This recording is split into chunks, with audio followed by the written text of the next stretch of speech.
لیکن پروردگار عالم نے مجھے ان دونوں سے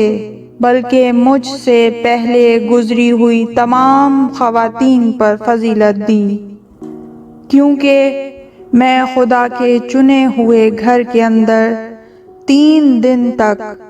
احترام کے ساتھ رہی اور جنت کے میوے اور کھانے کھائے،